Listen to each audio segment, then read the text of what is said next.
In the name of Allah, the Beneficent, the Merciful, we give Him praise and thanks for His mercy and His guidance to the human family of our planet.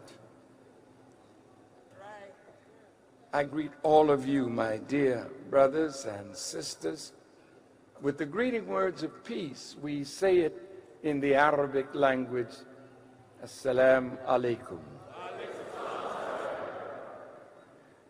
I would first like to thank Allah for all of those who were blessed to make the journey to Savior's Day. And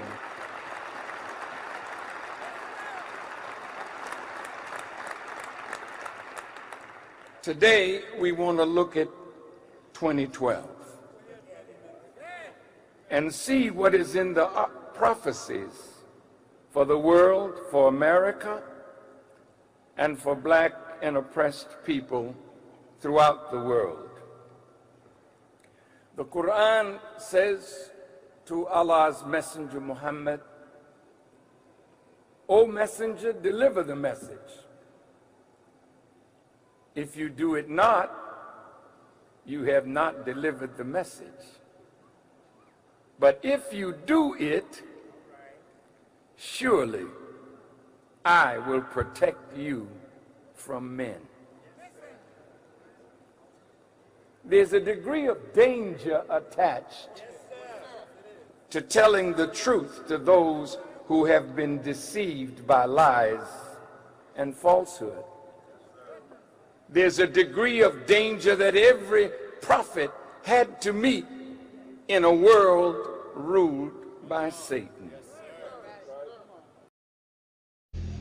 When we are successful, and we will be, we have a real chance at this new world order, an order in which a credible United Nations can use its peacekeeping role to fulfill the promise and vision of the UN's founders. Are we at one of those moments in history in which there is the necessity for a new world order? There's a need for a new world order. We've got to give them a stake in creating the kind of world order that I think all of us would like to see. All these new challenges are bringing together about the biggest restructuring we have ever seen, not just of the global economy, but of the global order as a whole. And 200 years ago, a famous British Foreign Secretary said that the new world had been called into existence to redress the balance of the old. You have a chance to come out of the mindset of the maker of this world into a new mind and a new spirit that will prepare you for the world that is coming in now as this one is being removed. Now, I don't wish to be on the opposite side of my brother, who is the President of the United States of America. However, when he said in his State of the Union address, January 24th, that, quote, "America is back, and anyone who tells you that America is in decline or that our influence has waned doesn't know what they're talking about," close quote. I must take issue with this. America is back. Anyone who tells you otherwise, anyone who tells you that America is in decline or that our influence has waned, doesn't know what they're talking about. To act as though this is not real is disillusional. And it disallows him as president to tell the American people the truth, that he may unite them on the basis of that truth to correct the existing problems of this nation. So I guess the duty falls on us to tell the truth to the American people.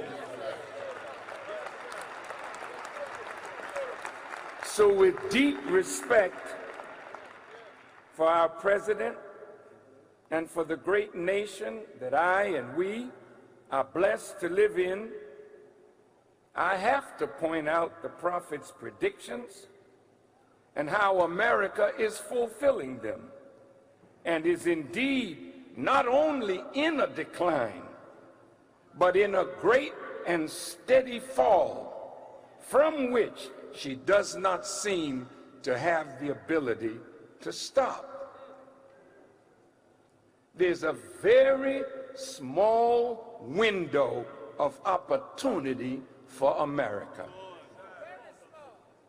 And I will tell you by the grace of Allah what that opportunity is, and if you avail yourself of it, you can extend America's time on our planet. America is on her deathbed. The vital signs of America are not good. America is lost, and your scholars and scientists have lost the ability to guide you out of the problems that your policies and your way of life have created for you. According to reports, the national debt of the United States of America has reached over $15 trillion. But with other obligations such as Social Security, Medicare, and Medicaid, combined with the IOUs to government retirement and other programs, the debt is really as much as 70 to 80 trillion dollars. As I show in the book, is 65 trillion with a T, unfunded liability, money that we're going to have to pay out in Social Security, Medicare, Medicaid. The debt is so large, it could actually be greater than the value of all the land, the resources, the structures, its industries, and all they produce. Mr. President, if America is not in decline, why is our government and state governments selling off the assets that belong to the government and the American people?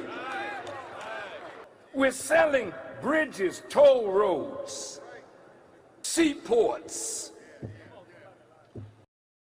We have a policy that builds up deficits, builds up cash reserves for other countries, and we then allow that money to come back to the country to sell off our assets. The auction is on, America is for sale, and we should all expect this to just increase.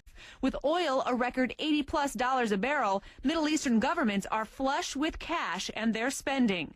Consider Abu Dhabi's $1.35 billion investment in the politically connected Carlyle Group, and Dubai's move for a significant 20% stake in the NASDAQ stock market. The Chinese hold an incredible $1.3 trillion in U.S. currency and bonds. As Americans spend billions on toys, shoes, and clothes made in China, China can spend those billions to invest in U.S. industry. Now, the United States is more open to direct investment than any country in the world, but should there be more serious questions for governments that are buying strategic U.S. assets? In the case of the Dubai NASDAQ deal, those companies voluntarily agreed to a national security review process. That process has yet to begin, Kitty. Is a renter equal to an owner? And yet, you are not in decline? Clearly, we can't continue like this. In our prayers, we say this: "O Allah, I seek your refuge from being overpowered by debt and the oppression of men." In our prayer, it links debt with oppression. which the dictionary defines as prolonged, cruel, or unjust treatment. Debt undermines liberty. Debt undermines the pursuit of happiness. Debt strangles the spiritual energy of life itself. America's debt has surpassed the value of everything under its foot, and it continues to rise. Ron Paul said, the severe economic crisis America has experienced over the past several years, including growing inflation, rising gas prices, trillion-dollar budget deficits, immoral bailouts, and the ever-declining value of the dollar, is just the tip of the iceberg if our nation does not immediately change course. Now that man is talking, he's making sense. Young white people are listening to him.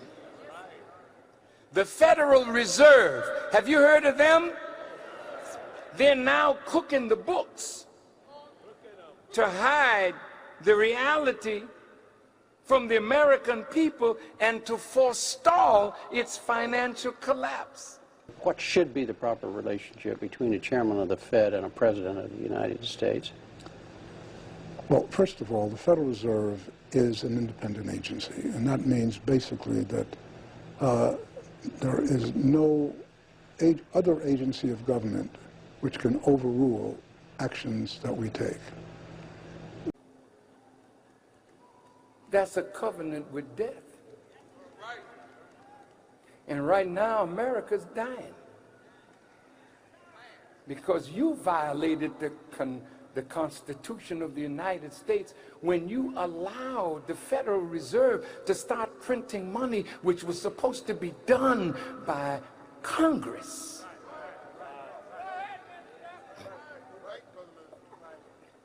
You've been violating the Constitution. Not Barack alone, you.